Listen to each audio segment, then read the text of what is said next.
nơi phố đang bên bi bay yange Calvary các kinh tờ ông sao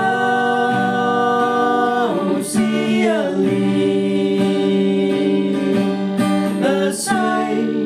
ita tin lạc đau nang chinh na sao si ở chinh na đi bự Tenyih Jesu yange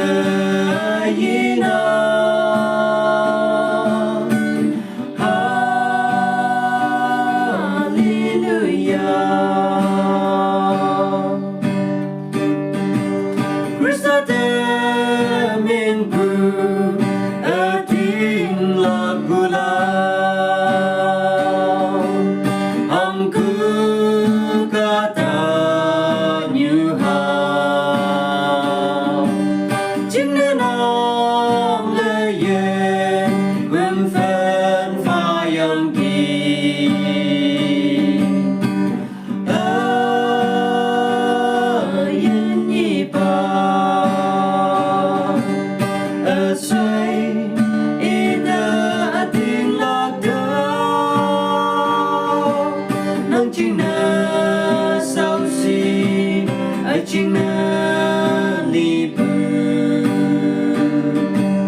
Tenyih Jesu yange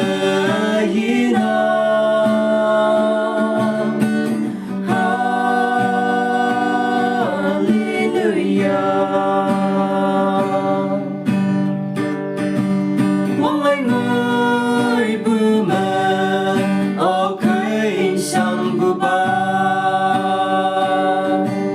Jesu yange ayung wong ba tơi bư ye sinh bơ ngong ya yen sip si a sai ita tin lạc đau nang chinh na sao si ở chinh na li bự Tenyih Jesu yange